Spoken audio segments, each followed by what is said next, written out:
Boa noite a todos e a todas. Nós estamos, desde o domingo passado, pregando a palavra do Senhor sobre este tema, então virá o fim, com base em um texto de Mateus, capítulo 24, versículo 24, onde nós lemos assim: E este evangelho do reino será pregado em todo o mundo como testemunho a todas as nações, e então virá o fim. E este evangelho do reino será pregado em todo o mundo como testemunho a todas as nações, e então virá o fim. Quando nós falamos sobre o fim dentro da nossa tradição cristã, é curioso notar que essa palavra já nos aguça a curiosidade. Falar do fim é falar dos eventos futuros, e quando nós olhamos para a literatura, para músicas, para filmes e para tantas interpretações que chegaram a nós de diversas formas, a quantidade é muito abundante de informações que descrevem para nós os eventos finais. Então, essa curiosidade acerca do fim não é uma novidade, não começou a ser explorada somente agora pelo mercado editorial e cinematográfico, onde nós temos visto diversas coisas sendo publicadas sobre o fim, mostrando aqueles eventos catastróficos do futuro e etc. Mas essa curiosidade sempre, na verdade, esteve presente entre os cristãos, os discípulos e as discípulas de Jesus, e antes disso, entre os judeus, o mundo social, a etnia de onde veio o nosso Senhor Jesus. A curiosidade acerca do fim sempre foi, portanto, muito comum no nosso mundo, muito comum na nossa tradição judaico-cristã. E normalmente, quando nós somos levados a pensar sobre o fim, ou quando pessoas chegam para nós perguntando sobre quais os sinais antecedem a vinda de Jesus, o que vai acontecer para eu perceber, assim, analisar a história, perceber os movimentos, as coisas que estão acontecendo para eu poder saber quando Jesus vai voltar, né? Normalmente essas curiosidades são mais ou menos no seguinte sentido: a pessoa quer saber como é que ela pode descobrir quando Jesus vai voltar para ela poder arrumar a vida dela, né? Então é muito mais um medo em relação ao fim, ou seja, se eu souber analisar fatos para eu descobrir quando Jesus volta, significa que quando esses eventos começarem a acontecer, eu tenho um tempo hábil para ajeitar minha vida. Porque enquanto esses sinais não estiverem acontecendo, ocorrendo, então eu posso continuar vivendo a minha vida numa boa, sem tanta preocupação, sem tanta expectativa assim, será que vou, será que fico? Né? Mas aquela expectativa de que, e agora? E se eu for pego? Né? Quanta gente lê o Apocalipse e tem até pesadelos à noite, né? Porque não consegue, a simbologia do Apocalipse é muito ampla, é um livro cheio de símbolos, cheio de metáforas, e de fato, se a gente não lê com cuidado, tira o sono mesmo, né? Mas essas descrições do fim sempre foram um interesse dos cristãos. E é curioso quando a gente olha para o texto, por exemplo, de Atos, capítulo 1, versículo 6, 7 e 8, a gente vai perceber isso dentre os próprios discípulos de Jesus e num contexto muito especial. Porque se você começar a ler Atos desde o primeiro versículo, você vai perceber que é um livro que vai falar da vida ressurreta de Jesus, naqueles primeiros versículos, por um período de 40 dias que Jesus viveu entre os discípulos depois da ressurreição. Durante esses 40 dias, Jesus esteve com eles, comeu com eles, andou com eles, enfim, viveu normalmente com eles. E aí o texto diz que durante esses 40 dias, Jesus falou-lhes acerca do reino de Deus. Ou seja, 40 dias falando sobre aquilo que os discípulos já tinham ouvido Jesus falar durante todo o seu ministério, que é o assunto do reino de Deus.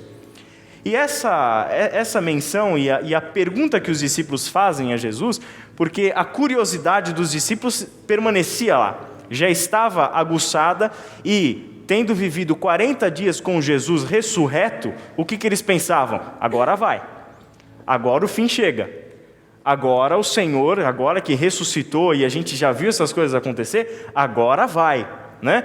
E aí eles chegam e fazem aquela pergunta bonitinha para Jesus, né? Senhor, é nesse tempo que vais restaurar o reino a Israel? Essa pergunta que os discípulos fazem para Jesus. Por que essa pergunta? Por que essa expectativa sobre a conclusão da história, né?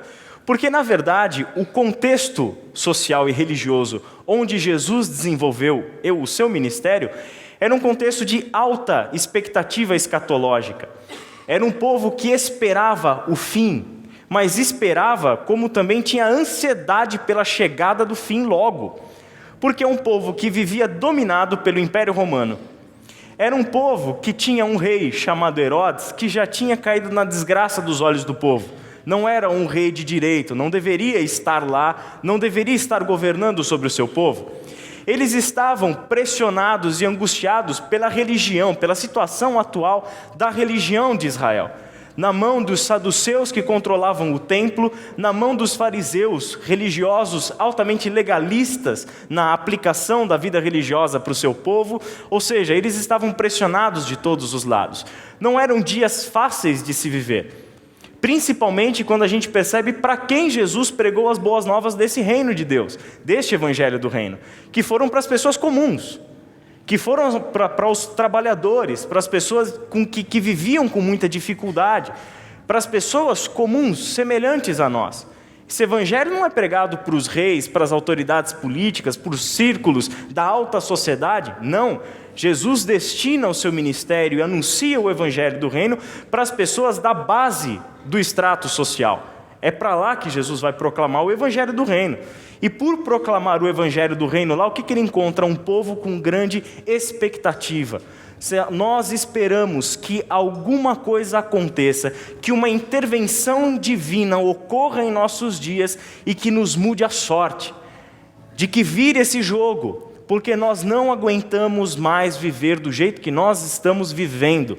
Não dá mais para viver dessa forma.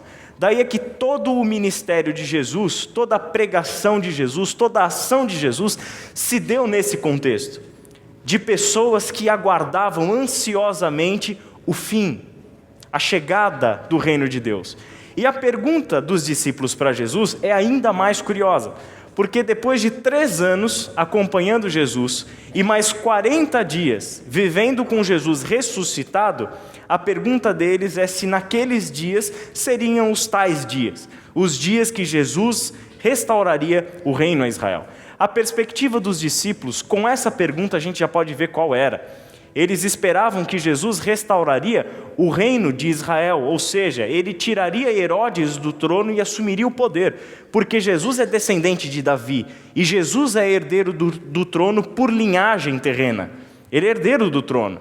Ele tinha poder para isso. Ele não tinha um exército. Mas espera aí, alguém que alimenta uma multidão com 5 pães e 2 peixes precisa de um exército? Alguém que tem poder para andar sobre as águas precisa de exército?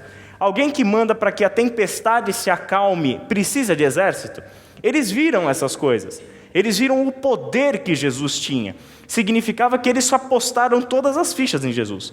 Ele vai tirar o usurpador do trono, ele vai destronar a raposa, como o próprio Jesus chamou Herodes, e com isso ele vai nos libertar do jugo romano e o reino de Israel será restaurado aos moldes do que foi outrora o reino de Davi. Ele vai reinar como Davi, ele será um rei de fato da linhagem de Davi. E aquela promessa que um dia Deus fez a Davi, de que não lhe faltariam herdeiros no trono, se cumpriria na pessoa de Jesus, e ele restauraria o reino a Israel. O que isso significa? Que a esperança escatológica desses discípulos era muito limitada. Eles esperavam uma restauração nacional, enquanto aquilo que Jesus veio fazer não é uma restauração nacional para a nação de Israel. Jesus vem trazer uma restauração de todas as coisas. Ele vem propor um reino universal que alcance a todos os povos de todos os séculos, o que resultará numa nova criação. Ou seja, é algo muito mais abrangente. Jesus está falando de algo cósmico, universal, e os discípulos estão pensando em algo local, restrito à casa de Israel, à sua própria nação, somente isso. Essa era a expectativa deles. Assim como muitas vezes nós também temos expectativas erradas acerca do fim. Nós nos fazemos questionamentos e deixamos a nossa curiosidade acerca do fim ser aguçada e procuramos respostas acerca do fim, dos sinais, a descrição do que vai acontecer no futuro para arrumar a nossa vida. Assim como era a expectativa dos discípulos. Só tem um problema. Essa pergunta acerca do fim, que é o quando vai acontecer e o como vai acontecer, é uma pergunta desencorajada pelo próprio Jesus. Porque a pergunta dos discípulos veio no verso 6. É nesse tempo que vais restaurar o reino a Israel? E a resposta de Jesus vem no verso 7 e no verso 8.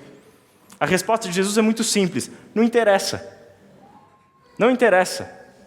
Não vos compete saber os tempos ou as datas que o Pai determinou pela sua própria autoridade. Essa é a resposta de Jesus. Não interessa quando as coisas vão acontecer.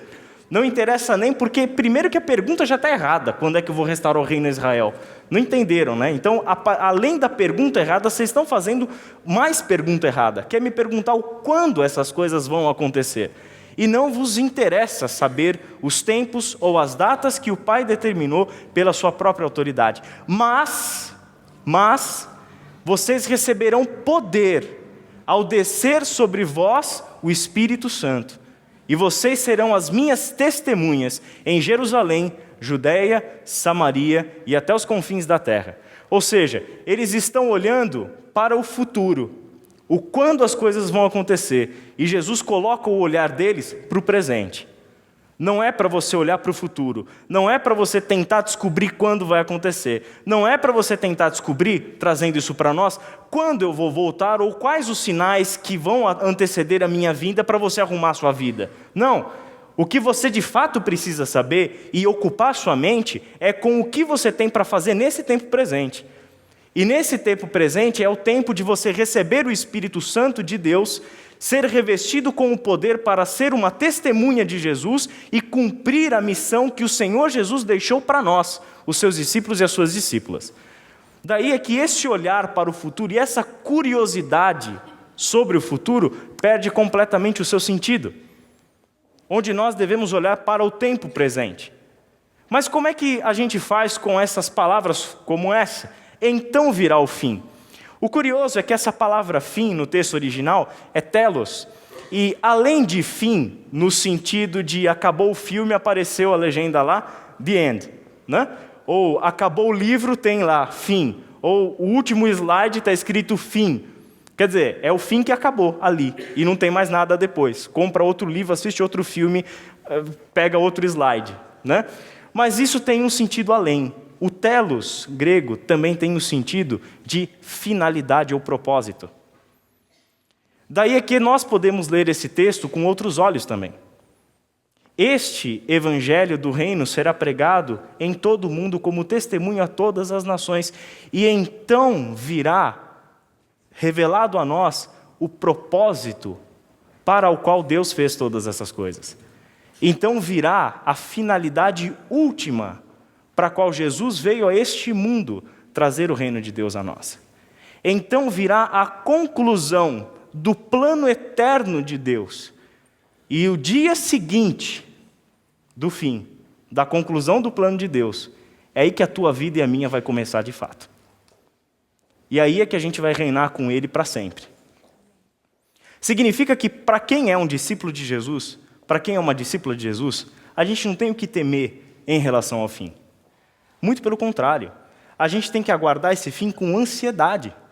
A gente tem que aguardar esse fim com grande expectativa, porque é a libertação definitiva do reino das trevas que governa neste mundo. Este é o fim que nós aguardamos.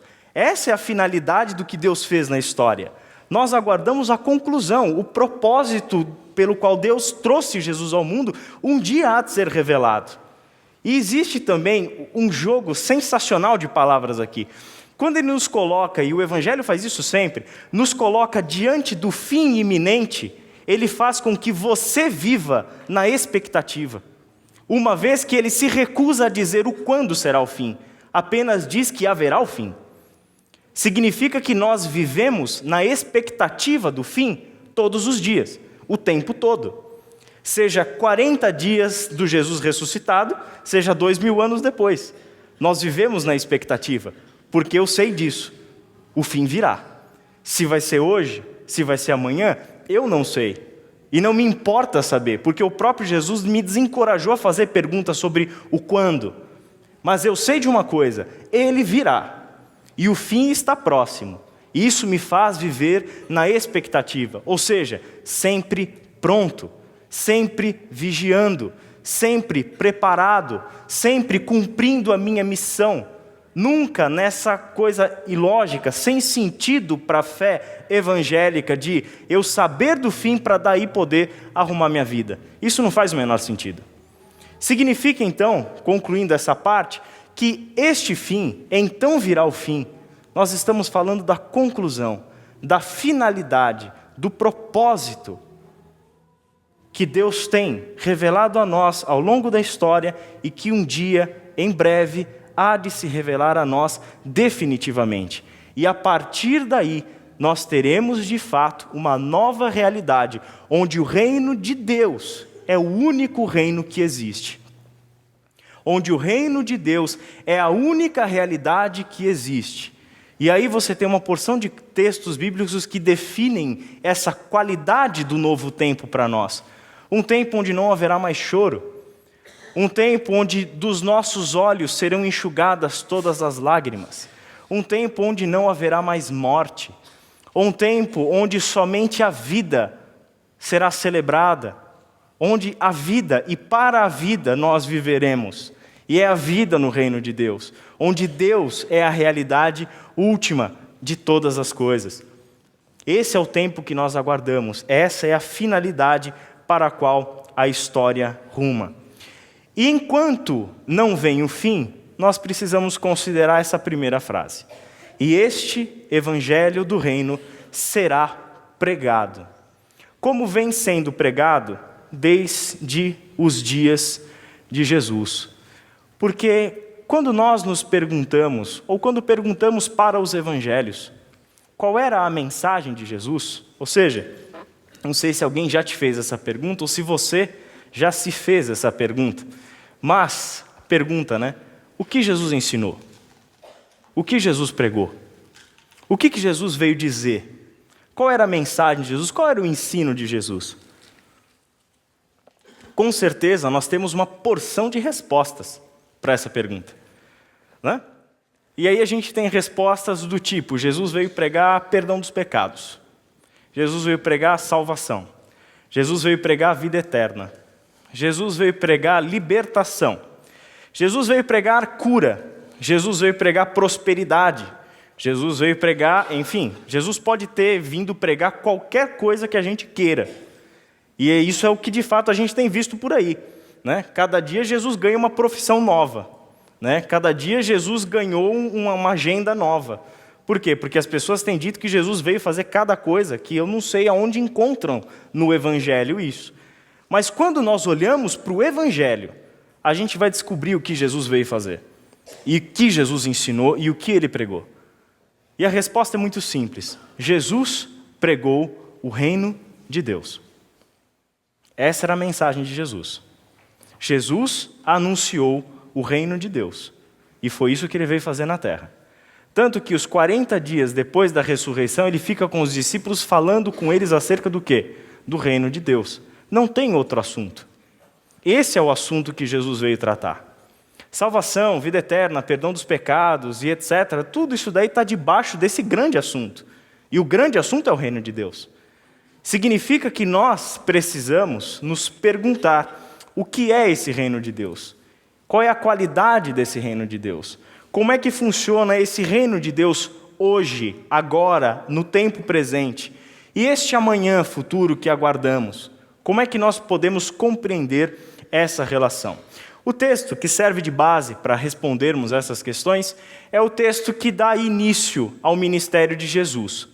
O evangelista Marcos marca esse texto, essas palavras de Jesus, como o início da atividade pública de Jesus, a proclamação de Jesus. E o texto diz assim: depois que João foi preso, Jesus foi para a Galiléia, proclamando as boas novas de Deus.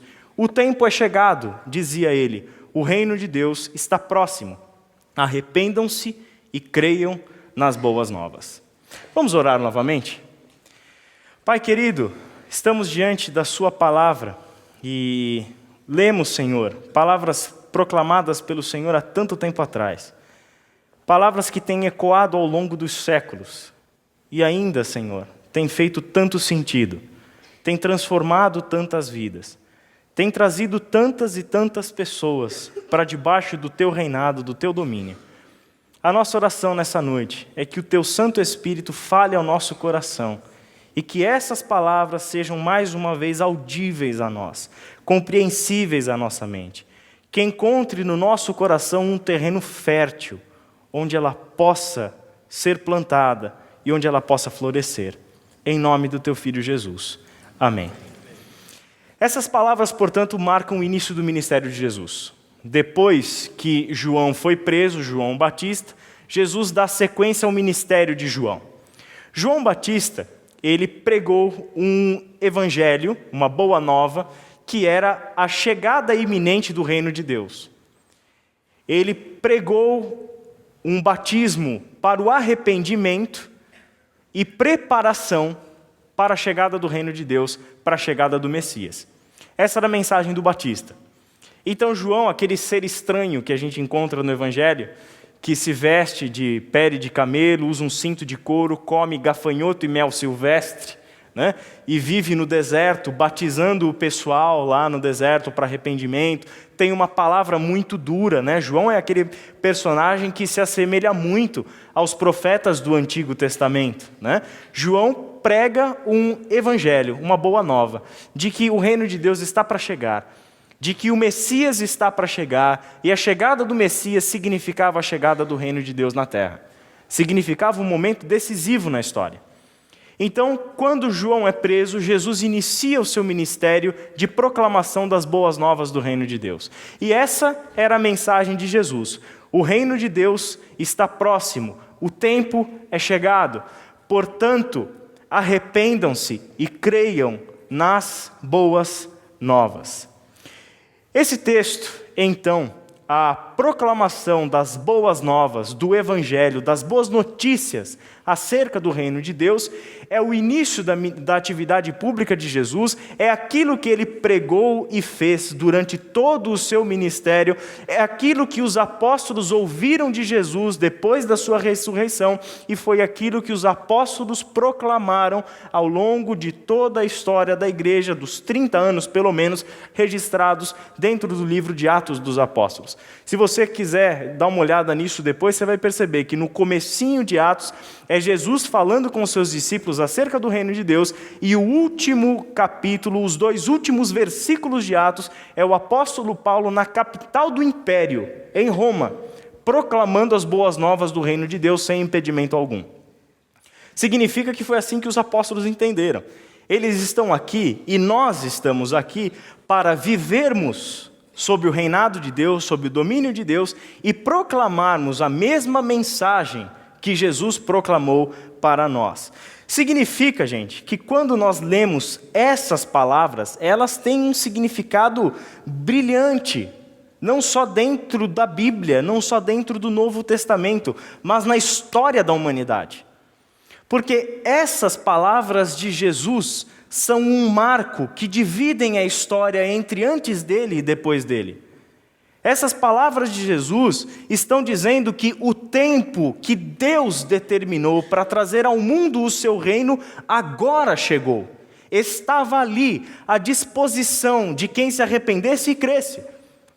As palavras de Jesus dizem que aquilo que Deus projetou na eternidade, aquela longa caminhada que o Senhor fez com o povo de Israel, tudo aquilo que Deus fez na história, trouxe a história para esse exato momento, onde Jesus abre a sua boca e começa a dizer que o tempo chegou, o tempo é chegado. Agora, nas minhas palavras, nas minhas ações, na minha vida, Jesus está dizendo, as portas do reino de Deus estão escancaradas para quem quiser entrar. Basta se arrepender e crer. Não importa quem, não importa qual a situação, não importa a vida como está, não importa. Se você se arrepender e se você crer, você tem acesso ao reino eterno de Deus, proclamado por Jesus. Essas palavras são marcantes e deveriam, de fato, nos fazer pensar no significado desse reino. Porque quando a gente olha para o Antigo Testamento, o que você vai perceber? O povo de Israel sempre considerou Deus como rei. Se você ler os Salmos, você vai ver lá que Deus é o verdadeiro rei. Embora muitos deles tenham sido escritos pelo rei Davi, o próprio Davi reconhece o tempo todo que Deus é rei. E é assim que o Antigo Testamento conhece Deus. Assim que o povo de Israel conheceu Deus. Ele é rei sobre Israel. E Jerusalém é o seu santo monte. E ele se assenta no seu trono. A imagem real relacionada a Deus é constante no Antigo Testamento. Mas será que é desse tipo de reino que Jesus está falando? O que seria esse reino? Outra pergunta, o que é reino para nós hoje? Como nós pensamos a palavra reino? Por exemplo, quando você ouve essa palavra, qual é a imagem que te vem à mente? Reino, qual é a imagem que te vem à mente? Castelo, né? Castelo, muros, uma cidade murada, né? Aquele estilo medieval e etc., com bandeiras, com portas, com calabouço, com torre, com guardas, com exército, com trono, com sala do trono. Essa é a nossa imagem para a palavra reino. Só que será que é disso que Jesus está falando? Será que é desse tipo de reino que Jesus está dizendo? Será que esse reino está próximo significa que o reino estava a alguns quilômetros de distância dali? Ou será que o reino estava próximo no sentido de alguns dias dali, ou no sentido geográfico, ou no sentido cronológico? O que Jesus está querendo dizer com o reino de Deus? Essa é a pergunta central para entender o ministério de Jesus e para entender a sua proclamação. O que é o reino de Deus? O reino de Deus é o governo de Deus, é o domínio de Deus. A palavra reino, por causa dessa imagem estática que nos traz à mente, não ajuda muito. Daí que a boa palavra para traduzir isso seria o reinado de Deus. Jesus proclamou o reinado de Deus, o governo de Deus, o domínio de Deus. Significa que as boas novas de Jesus era que agora, se nós nos arrependêssemos e crescemos nessa boa nova, nessa boa notícia, o Evangelho proclamado por Jesus, nós viveríamos uma vida agora sob o governo de Deus. Historicamente, para os primeiros ouvintes de Jesus, quais eram as implicações? Significa que agora eu não vivo mais sob o reinado de César, sob o reinado de Herodes, sob o reinado ditatorial da religião de Israel, eu não vivo mais dominado por isso. Agora é o próprio Deus quem vai governar minha vida. E isso é uma boa notícia. E isso é excelente, isso é uma boa nova. É uma alegria total. Ou seja, representava libertação. E agora o meu contato é direto com Deus. E agora é eu e Deus, e Ele vai governar sobre a minha vida, Ele vai reinar sobre mim. E isso é uma grande bênção. Isso é motivo de grande alegria, se não fosse um terrível de um problema para nós. Já parou para pensar nisso? É uma grande alegria por um lado, mas por outro, essa mensagem de viver sobre o governo de Deus, de viver sob o domínio de Deus, é a raiz de diversos males que estão nos assombrando ao longo da história, como cristãos e cristãs. Porque viver sob o domínio de Deus nos leva inevitavelmente a um conflito. Há um conflito que não vai ser mais travado do lado de fora. É o conflito que vai ser travado aqui dentro. Sabe por que um conflito? Sabe por que viver sob o reinado de Deus, sob o governo de Deus, é um problema para nós? Porque nós fomos feitos para reinar. Nós, seres humanos, fomos criados por Deus com este propósito. Nós fomos feitos para reinar. Fomos criados para esse fim. Deus nos fez assim. Ele quer que nós reinemos. Isso nos constitui pessoas. Por quê? Porque Deus nos fez a sua imagem conforme a sua semelhança. E uma das implicações de termos sido feitos à imagem e semelhança de Deus é que, assim como Deus, nós também temos a capacidade e o propósito de reinar sobre uma parcela da realidade, por mais que seja limitada. Deus governa sobre todas as coisas, mas eu fui feito à imagem e semelhança de Deus. E Ele delegou a mim, a melhor palavra seria, Ele estendeu a mim esse desígnio de reinar sobre uma parcela da realidade. E aonde nós reinamos? Nós reinamos, por exemplo, numa parcela limitada da realidade, naquilo que a gente encontra em 2 versículos de Gênesis capítulo 1. Olha só. Criou Deus o homem à sua imagem, a imagem de Deus o criou, homem e mulher os criou. Deus os abençoou e lhes disse: sejam férteis e multipliquem-se, encham e subjuguem a terra, dominem sobre os peixes do mar, sobre as aves do céu e sobre todos os animais que se movem pela terra. Deus nos fez para reinar. Ele quer que nós reinemos. Ele delega a nós essa atribuição que é dele, de governar sobre uma parcela da realidade. Governar sobre uma parcela da realidade, por exemplo, você governa sobre a sua vontade. Reinar sobre a sua vontade é o que te constitui pessoa. Quando você não tem poder para reinar sobre a sua vontade, tem algum problema. Se você não consegue reinar sobre a sua vontade, significa, por exemplo, que você está doente. Você gostaria de jogar bola, mas você está com dores na perna e você não pode reinar sobre a sua vontade. Você não pode executar aquilo que você quer fazer. Significa que se você tem vontade, mas você pertence a outra pessoa porque você vive em uma sociedade escravagista, significa que você é um escravo, você não tem vontade, logo você não é pessoa. E é curioso porque no mundo do Império Romano funcionava exatamente assim. O escravo não tem personalidade jurídica. Ele não é pessoa, ele é coisa. Ele é objeto. Entende? Ele não exerce reino, governo sobre a própria vontade. Ele executa a vontade do outro. E isso é um problema grave, porque Deus não nos fez com esse propósito. Deus nos fez para que reinemos. Só que, esse propósito de Deus nos ter feito para reinarmos, nunca foi para que reinássemos, independentes dele e independentes do outro. Presta atenção no texto. E Deus lhes disse: sejam férteis e multipliquem-se, encham e subjuguem a terra, dominem sobre os peixes do mar, sobre as aves do céu e sobre todos os animais que se movem pela terra. Não é um desígnio dado a um ser humano, a um indivíduo, mas à raça humana que está representada em Adão. É um desígnio para a humanidade, para toda a raça humana. Nós fomos feitos por Deus para reinarmos, mas para reinarmos juntos, uns com os outros e juntos com Deus.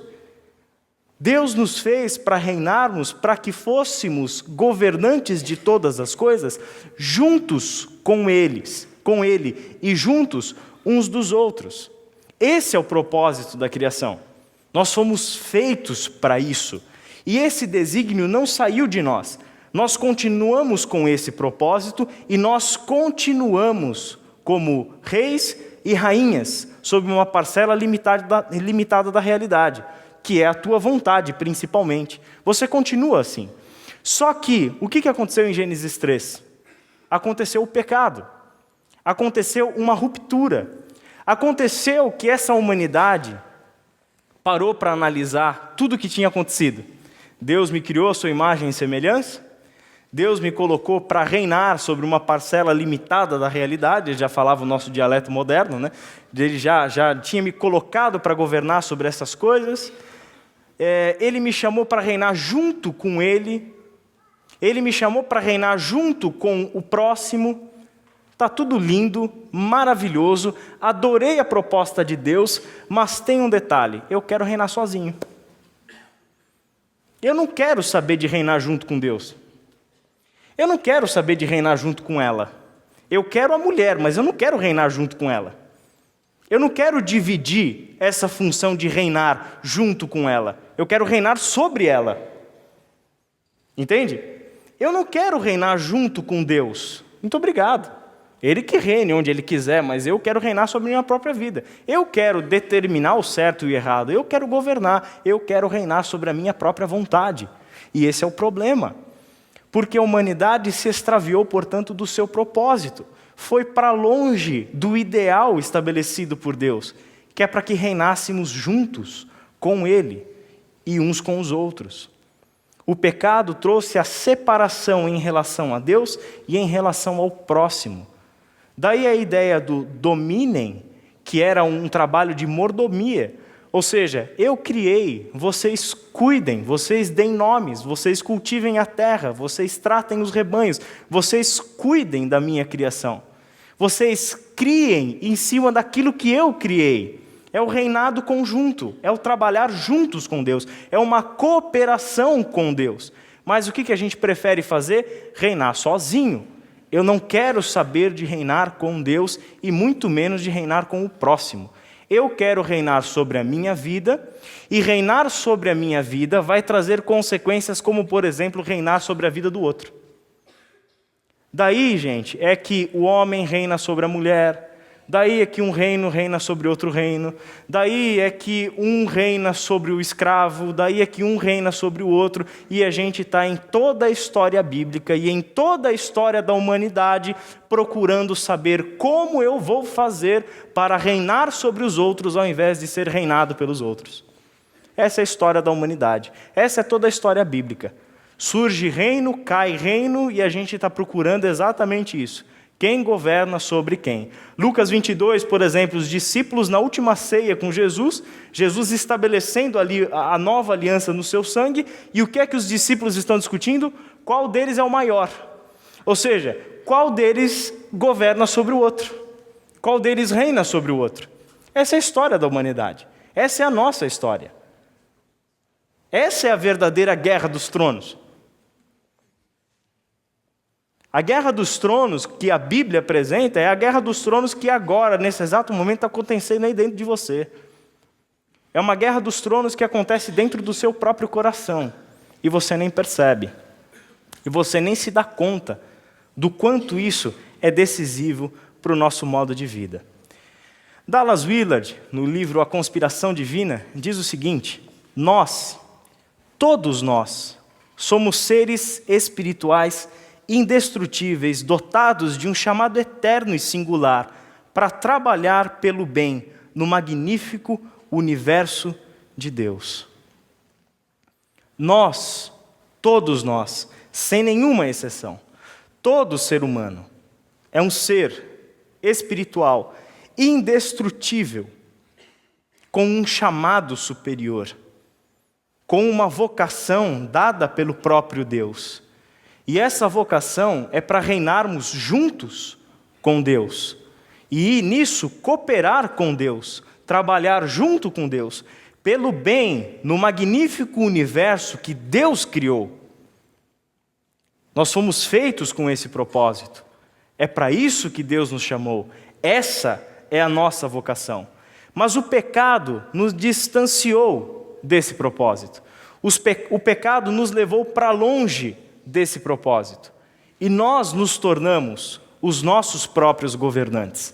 Nós consideramos que reinar sobre nós é o ideal, e não Deus reinar sobre nós, e muito menos reinarmos juntos com Deus. Bom, esse é o conflito. Esse é o conflito. O conflito é que é para esse ser humano que Jesus chega e proclama as boas novas do reino de Deus. É para esse ser humano, feito para reinar e que governa sobre a sua própria vontade, independente do próximo e independente de Deus, fazendo o que bem entende e a hora que bem quer. É para esse ser humano, para nós, que Jesus chega e anuncia as boas novas do reino de Deus. Em parte, é uma tremenda de uma boa notícia, mas em parte é, ao mesmo tempo, um conflito que a gente vai passar a viver para o resto da nossa vida, se de fato nos submetermos ao reinado de Deus. Se de fato colocarmos a nossa vida sob o governo de Deus. Como é que Deus governa sobre nós? A própria pregação de Jesus já trazia isso consigo. É na pessoa de Jesus que Ele vai governar sobre nós.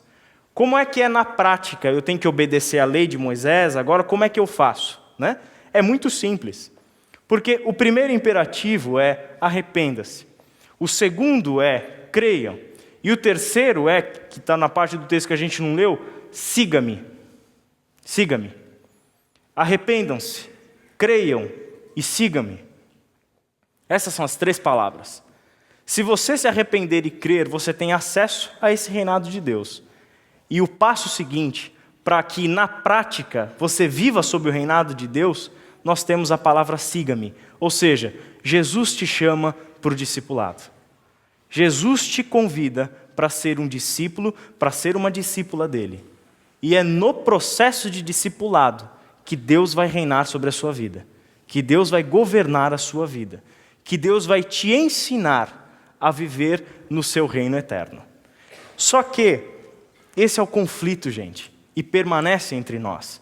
Porque quando cremos em Jesus, quando nos arrependemos dos nossos pecados, quando nos arrependemos de quem nós somos, ou seja, de governarmos sobre nós mesmos, e colocamos a nossa fé e a nossa esperança no governo de Deus, que acontece em nós através de Jesus Cristo, nós não mudamos por completo.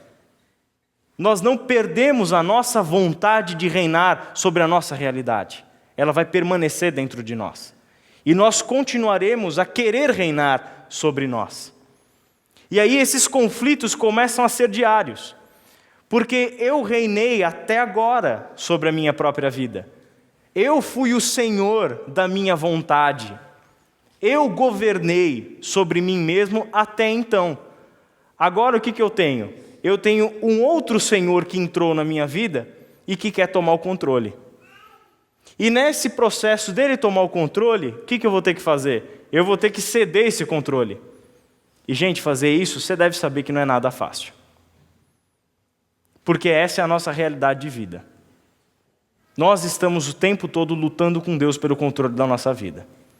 E Deus vai mostrando isso em cada área da nossa vida que Ele quer entrar, transformar e tomar o controle, e nós teimosamente insistimos em não entregar para Ele.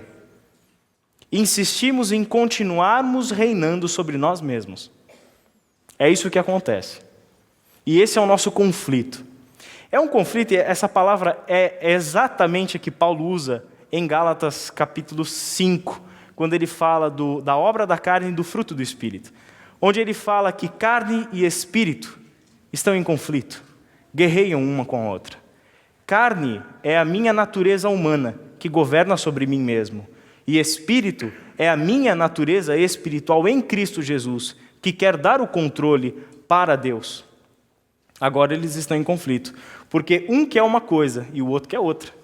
Um quer satisfazer as suas próprias vontades, os seus próprios desejos, sonhar os seus próprios sonhos e fazer os seus próprios planos, enquanto a outra está me mostrando que não é assim. A outra está me mostrando que Deus quer que eu reine junto com Ele, e não contra Ele. Porque é exatamente isso o que o pecado causou em nós e continua causando em nós. Por causa do pecado, ao invés de nós governarmos com Deus, nós passamos a governar contra Deus. Porque o pecado o que é? É tudo aquilo que se opõe a Deus. E a nossa vontade se opõe à vontade de Deus. Significa que agora eu reino. Eu governo, eu domino, como Deus me fez para reinar e para governar. Só que esse meu domínio, esse meu governo, esse meu reinado é contra Deus, porque é pecado, porque eu vivo para satisfazer os meus próprios desejos, porque eu vivo para ser um ser humano egoísta, porque eu vivo para ser um ser humano que quer ser independente dos outros, porque eu vivo para ser um ser humano que não está nem aí para Deus, porque eu vivo para isso. Essa é a minha condição no pecado, e o pecado que continua habitando em nós, e que por isso nós estamos o tempo todo vivendo essa realidade. Por causa do pecado, a gente continua lutando contra Deus. Contra Deus. Só que Jesus chega para nós e proclama o reinado de Deus. E ao proclamar o reinado de Deus, ele proclama que o ingresso para o reinado de Deus, o que eu preciso fazer para viver agora sob o reinado de Deus, é me arrepender e crer. O reino de Deus está próximo. Arrependam-se e creiam nas boas novas. O que significa se arrepender? Se arrepender é nada mais e nada menos do que ouvir as palavras de Jesus, ouvir a proclamação que Jesus fez de que o reino de Deus está próximo e de que agora é possível Deus governar junto com você e você baixar as armas, você desistir da guerra. Se arrepender é você chegar para Deus e falar: eu me rendo, eu abaixo as armas, eu me prostro, o Senhor venceu a guerra. Isso é se arrepender. É se colocar diante do Senhor como alguém que não quer mais lutar. Eu cansei de lutar. Eu governei sobre a minha vida até então. E olha onde é que eu estou. Olha até onde essa vida me trouxe. Eu governei sobre mim mesmo. E olha quem eu me tornei. Olha quem eu sou. Olha quem eu sou. Se arrepender é isso. Baixe as armas. Se renda. Se entregue. Pare de lutar. Pare de lutar. Se aquete. Se prostre. E reconheça que só há um único Senhor sobre todas as coisas. E esse Senhor não quer que você lute contra Ele. Ele quer que você lute com Ele. Ele não quer que você governe contra Ele. Ele quer que você governe junto com Ele. E nós, por causa do pecado, somos tão cegos que continuamos a querer governar contra Deus. Nós queremos continuar reinando sobre a nossa vontade, sabendo que a nossa vontade se opõe à vontade de Deus. E você sabe que não tem como você vencer essa batalha, porque você está lutando contra Deus. Se arrepender é isso. Baixe as armas e se entregue. Pare de lutar e deixa Deus ser Deus sobre a sua vida. Isso é o arrependimento. E o crer? O crer é o passo seguinte. Porque você crer, aqui nesse contexto, é o crer nas boas novas do Evangelho, que quem anunciava era o próprio Jesus. E quem trazia o reino era o próprio Jesus. E como é que Deus reinava sobre as pessoas e reina sobre nós? Pelo próprio Jesus. O crer no Evangelho, na boa nova, é crer no próprio Jesus. Porque o próprio Jesus é o Evangelho.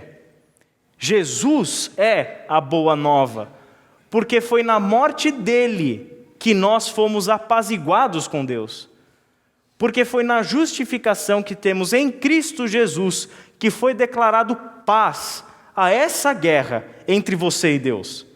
Foi na morte de Jesus. E na morte de Jesus, ele te mostrou que vale a pena baixar essas armas, vale a pena parar de lutar e se entregar incondicionalmente ao reinado dele. Vale a pena. É em Jesus e no discipulado dele, ou seja, no ensino nele, nas suas palavras, nas suas ações, e imitando a Cristo, Ou seja, construindo uma vida, uma nova mente, uma nova forma de enxergar o mundo a partir do ensino de Jesus, a partir daquilo que ele disse e aquilo que ele fez. Isso é viver governado por Deus, sob o reino de Deus. Isso é viver reinado por Deus. É viver debaixo da vontade de Jesus. É aprender a obedecê-lo em tudo. É aprender a pensar como ele pensava. É aprender a agir como ele agia. É aprender a ter compaixão do próximo e amor como ele teve. Isso é viver reinado, governado sob o domínio de Deus, sob Jesus Cristo. Essa é a nova vida. Esse é o evangelho que ele propõe para nós. Quando nós cremos em Jesus, é o que acontece. E essa boa nova proclamada por Jesus assume contornos diferentes, muito curiosos. Porque, por exemplo, uma das palavras meio enigmáticas do Evangelho é falar que agora, a partir de agora, o reino de Deus é tomado à força. Como é que nós tomamos à força o reino de Deus? Ou seja, nós não mais acessamos ao reino de Deus pelos métodos convencionais. Não serve mais você se filiar à religião de Israel para viver agora sob o reino de Deus. Não funciona mais desse jeito. Não adianta você vir querer cumprir a lei e achar que assim você está vivendo sob o reino de Deus. Não, é preciso uma postura mais radical. É preciso você entrar no jogo com mais força. Por exemplo, eu me lembro da cena de Jesus jantando na casa de um mestre entre os fariseus do seu tempo. E quando Jesus está nessa celebração de honra, um jantar da alta sociedade religiosa de Israel, para piorar a situação, uma prostituta entra naquele jantar, se curva diante de Jesus e começa a adorá-lo aos pés. Ela não estava nem aí para o que as pessoas estavam pensando dela. Ela não estava nem aí para o que ela, como uma prostituta, sofreria de retaliação dentro daquela situação, dentro daquela cena. Ela não estava nem aí que aqueles religiosos não podiam suportar aquela pecadora. Ela não estava nem aí. Ela viu que Jesus era o Filho de Deus. E quando ela reconheceu que Jesus era o Filho de Deus e ela creu em Jesus, ela tomou o reino à força. Ela entrou naquele lugar improvável, onde ela jamais entraria, sem se preocupar com nada, ou seja, não me importa o que vai doer, não me importa o que vai custar, não me importa o que eu vou ter que deixar para trás, não me importa mais nada, porque agora eu descobri Jesus. E porque eu descobri Jesus, eu descobri que eu preciso me render a Ele. Eu cansei de lutar, eu cansei de querer governar a minha própria vida, eu cansei. E se Ele está me dizendo que agora eu posso viver governada por Deus, então é aos pés dEle que eu me prostro e o adoro e confio incondicionalmente nele. Ela toma o reino de Deus à força. Ela rompe com as tradições, rompe com as barreiras e se aproxima de Jesus. C.S. Lewis, no livro Cristianismo Puro e Simples, propõe uma analogia muito apropriada para esse texto, para esse momento. Ele fala que nós, seres humanos, somos como soldadinhos de chumbo. Eu não brinquei muito com um soldadinho de chumbo. Eu brincava com aqueles soldadinhos verdes de plástico. Vocês conhecem esses soldadinhos verdes de plástico? Pois é, eu brincava com eles. Mas a analogia dele é do soldadinho de chumbo, então vou deixar o soldadinho de chumbo. E aí ele fala que nós, seres humanos, somos esses soldadinhos de chumbo. Só que aí Jesus vem para a história e começa a soprar nos soldadinhos de chumbo a vida dele, a vida de Jesus. E isso se torna algo atraente para o soldadinho de chumbo. Ele acha interessante, porque é uma novidade. Ele está me propondo uma vida que antes eu não conhecia, e isso é uma novidade interessante. Só que nesse processo de Jesus soprar no soldadinho de chumbo a vida dele, o que tem que começar a acontecer? E o que inevitavelmente começa a acontecer?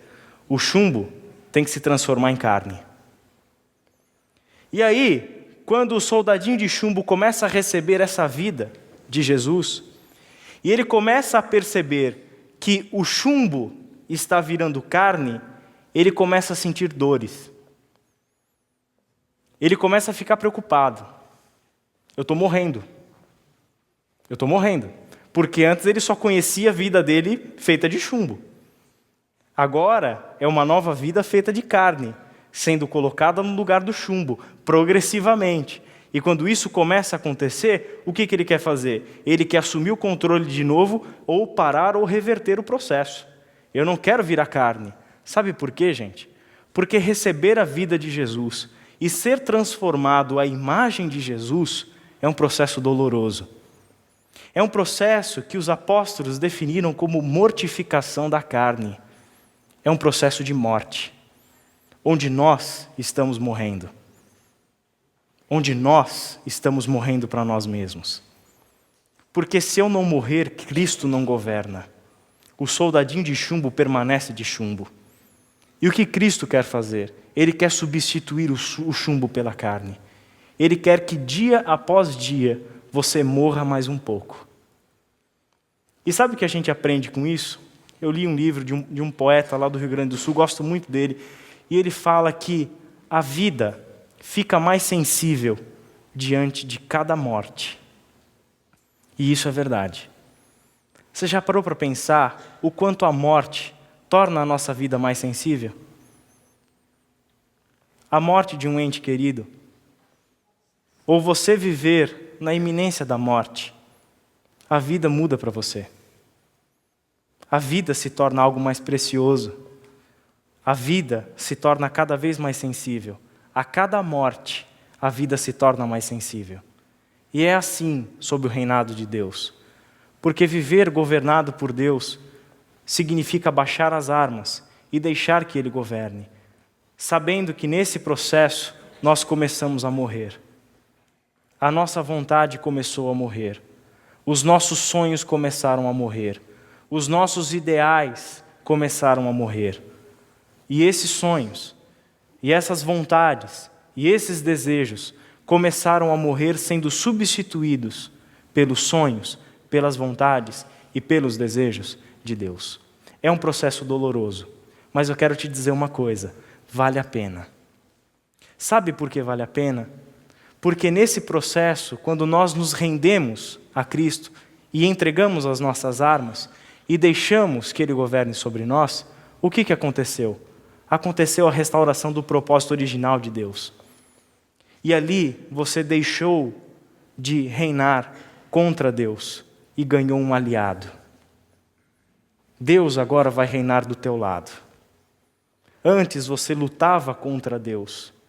Agora Deus luta do teu lado. Ele é o teu aliado. Ele é o teu aliado. Agora Ele luta junto com você. E quando você está lutando contra os seus desejos, a sua vontade altiva, você tem que ter a certeza de que Deus está do seu lado. E de que Deus está fazendo valer cada morte pelas quais nós passamos. Deus está fazendo valer. A cada vez que nós dizemos não para a nossa vontade, Deus abre um sorriso e diz: eis aí alguém que me entendeu. Muito bem, eu estou do teu lado. Eu te recompenso. Eu te dou força. O chumbo não vai ficar um buraco. Eu vou preencher de carne. Cada vez que uma parte de você morrer, é você ter a certeza que Deus é o teu aliado. E que Deus vai preencher esse buraco vazio que ficou em você. Antes eu precisava de determinadas coisas para me satisfazer pessoalmente. Quando eu comecei a perceber que eu tenho que abrir mão dessas coisas, eu comecei a sentir um vazio, um buraco, uma parte de mim faltava. E o Deus, que é o teu aliado, o que Ele faz? Ele vai lá e preenche esse buraco. E te ensina e te mostra a ter satisfação nele. Te mostra que a alegria verdadeira não estava naquelas coisas que você fazia para se satisfazer pessoalmente. Mas a verdadeira alegria está em ter Deus como seu aliado. O Deus que preenche o nosso vazio. O Deus que agora reina sobre nós.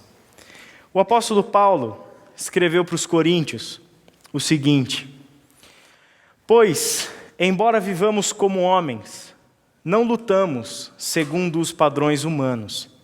As armas com as quais lutamos não são humanas. Ao contrário, são poderosas em Deus para destruir fortalezas.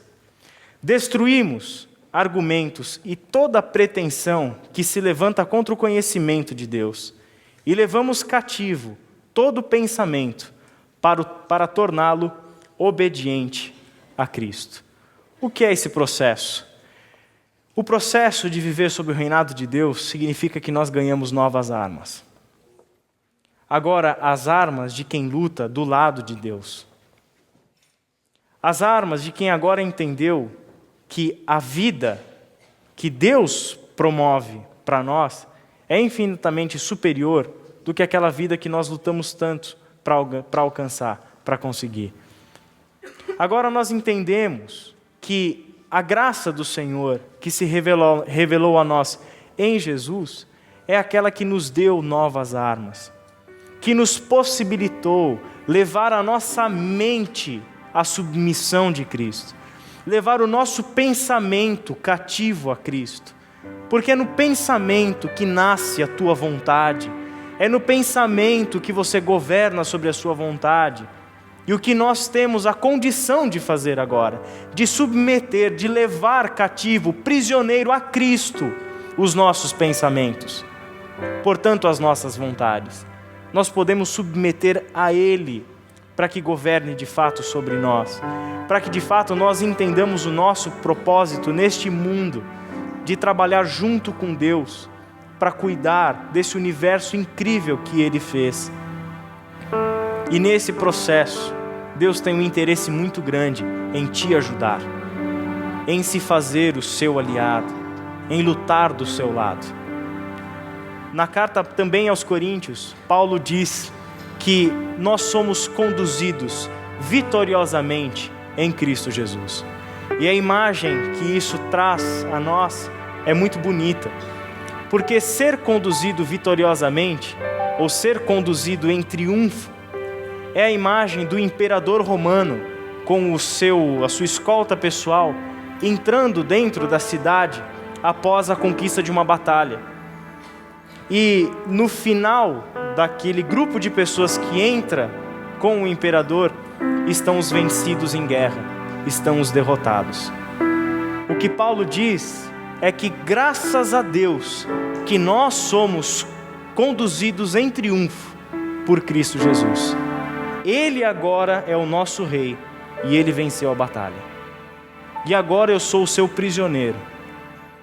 E graças a Deus que eu sou. Porque sendo o prisioneiro de Cristo, o servo de Cristo, o que é que nós descobrimos? Esse é o caminho para nós reinarmos juntos com Deus e juntos com o próximo. Reinarmos em cooperação, em união, porque esse é o propósito soberano que Deus trouxe para nós.